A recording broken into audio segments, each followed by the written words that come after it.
Hi dears, good morning. Mahalakshmi ഇനി വരാൻ പോകുന്ന പ്രൊമോ റിവ്യൂയിലേക്ക് സ്വാഗതം.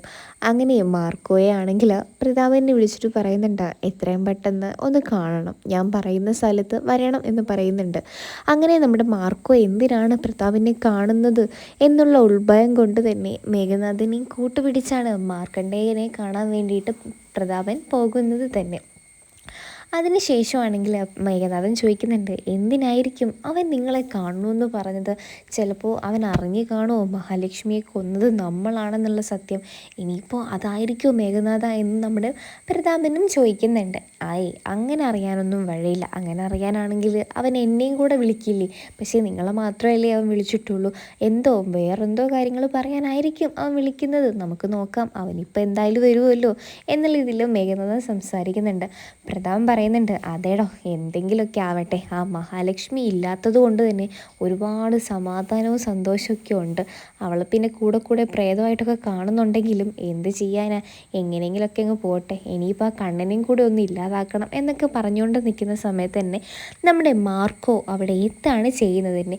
അങ്ങനെ മാർക്കണ്ഡൻ വരുന്നത് കാണുമ്പോൾ തന്നെ ശത്രുക്കളുടെ മനസ്സിൽ ഭയങ്കര ഒരു പേടിയുണ്ട്. കാരണം മാർക്കോ ഇനി എന്തിനായിരിക്കും ഞങ്ങളെ വിളിപ്പിച്ചിട്ടുണ്ടാവുക എന്നുള്ളൊരു ആലോചനയിൽ മേഘനാഥനും പ്രതാപനും അവിടെ നിൽക്കുന്നുണ്ട്. അങ്ങനെ മാർക്കോ തൻ്റെ വണ്ടിയൊക്കെ അവിടെ മാറ്റി വെച്ച് അതിൽ നിന്ന് ഇറങ്ങി വന്നിട്ട് മാർക്കണ്ഡൻ ചോദിക്കുന്നുണ്ട്, തനിക്ക് എന്നെ അറിയാമോ എന്ന് ചോദിക്കുന്നുണ്ട് പ്രതാപനോട്. പ്രതാപനാണെങ്കിൽ ഇവൻ എന്താ പറയുന്നത് എന്നുള്ള രീതിയിൽ നോക്കുകയും ചെയ്യുന്നുണ്ട്. അതിനുശേഷമാണെങ്കിൽ തനിക്കെന്നെ അറിയാൻ ചാൻസ് ഇല്ല, കാരണം കുഞ്ഞിലെ എന്നെ എൻ്റെ അമ്മയെ ഉപേക്ഷിച്ച് താൻ പോയതല്ലേ. അല്ലെങ്കിലും എന്നെ എങ്ങനെ അറിയാനാ തനിക്ക്? താൻ എൻ്റെ അമ്മയെ ഒരുപാട് ദ്രോഹിക്കുകയും പറ്റിക്കുകയും ചെയ്തിട്ട് ഇവിടെ വന്ന് താമസിക്കുകയും വേറൊരു കുടുംബമായിട്ട് ജീവിക്കുകയൊക്കെ ഞാൻ അറിഞ്ഞിട്ടുണ്ട്. നിന്നെ തേടി തന്നെയാണ് ഞാൻ ഈ നാട്ടിലെത്തുകയും ചെയ്തത്. എന്നാൽ നിന്നെ പകരം എനിക്ക് കിട്ടിയത് മറ്റ് ചില ആൾക്കാരെ കൊണ്ട് ഞാൻ ജയിലിലാവുകയും ഒരുപാട് കാര്യങ്ങളിൽ പെട്ടുപോയി. അതുകൊണ്ടാണ് എനിക്ക് നിന്നെ കാണാൻ ഇത്രയും സമയം വൈകിപ്പോയതും നിന്നെക്കുറിച്ച് അറിയാനും ഞാൻ വൈകിയതും. എന്നാൽ ഇപ്പോൾ എല്ലാ സത്യങ്ങളും എനിക്ക് മനസ്സിലായി. ഇനിയെങ്കിലും എന്നെയോ എൻ്റെ അമ്മയോ ദ്രോഹിക്കാൻ നീ അങ്ങോട്ടേക്ക് വന്ന നിനക്ക് ഉള്ള ശിക്ഷ ഞാൻ തന്നെ തരും എന്നൊക്കെ പറയുന്നുണ്ട്.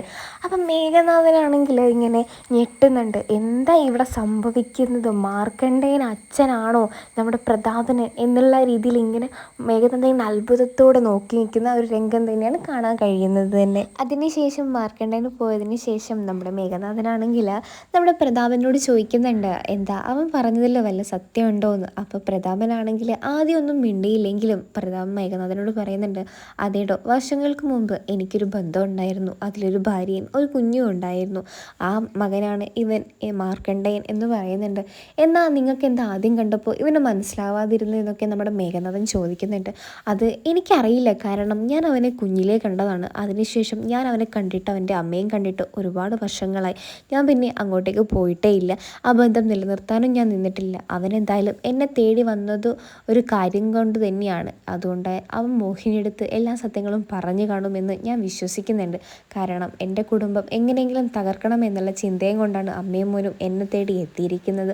എന്തായാലും ഇതൊക്കെ മോഹിനി അറിയുമ്പോൾ എൻ്റെ സ്വത്തുക്കളെല്ലാം ഇല്ലാതാകുമോ എന്നുള്ള പേടി മാത്രമാണ് എനിക്കിപ്പോൾ ഉള്ളൂ എന്നൊക്കെ പറഞ്ഞ് മേഘനാഥൻ്റെ അവിടെ നിന്ന് മാർക്കണ്ഡേയൻ്റെ വീട്ടിലോട്ട് പോകാൻ വേണ്ടി നിൽക്കുന്ന പ്രതാപനെയാണ് നമുക്ക് കാണാൻ കഴിയുന്നത് തന്നെ. മാർക്കണ്ഡേയനെ വീട്ടിലോട്ട് പോകാൻ വേണ്ടി സ്വന്തം വീട്ടിലെത്തുമ്പോഴേക്കും മോഹിനി എല്ലാ സത്യങ്ങളും അറിഞ്ഞിട്ടുണ്ടാവും. അങ്ങനെ മോഹിനി പറയുന്നുണ്ട്, താനൊരു ചതിയനാണെന്ന് എനിക്ക് പണ്ടേ അറിയാം. എന്നാലും സ്വത്തിന് വേണ്ടി എന്നെപ്പോലും ചതിക്കാൻ തനിക്ക് എങ്ങനെയാണോ തോന്നിയത് എന്നുള്ള ചോദ്യങ്ങൾക്കെല്ലാം ഉത്തരമില്ലാതെ ഇങ്ങനെ നിൽക്കുകയാണ്. അങ്ങനെ നമ്മുടെ അമ്മമ്മയും നമ്മുടെ കരുണയൊക്കെ ഓടി എത്തുന്നുണ്ട്. എന്താ ഇവളി പറയുന്നത് എന്നുള്ള രീതിയിൽ നമ്മുടെ പ്രതാപനും ചോദിക്കുന്നുണ്ട്. അങ്ങനെ പ്രതാപൻ പറയുന്നുണ്ട്, അമ്മ ഇവൾ എന്തൊക്കെയോ പറയുന്നതാണ്, ആരോ എന്തൊക്കെയോ പറഞ്ഞിട്ട്. പക്ഷേ മുത്തശ്ശിക്ക് എല്ലാ സത്യങ്ങളും അറിയാമായിരുന്നു. അതുകൊണ്ട് തന്നെ മുത്തശ്ശി ഒന്നും തന്നെ അവിടെ നിന്ന് സംസാരിച്ചിട്ടുണ്ടായിരുന്നില്ല. പെട്ടെന്ന് തന്നെ പ്രതാപനാണെങ്കിൽ എന്ത് ചെയ്യണം എന്നറിയാതെ ഒരു രംഗത്തിങ്ങനെ നിൽക്കുകയാണ്. സ്വന്തം മോള് കരുണ ഈ ഒരു സത്യങ്ങളെല്ലാം കേട്ട് നിൽക്കുകയാണ്.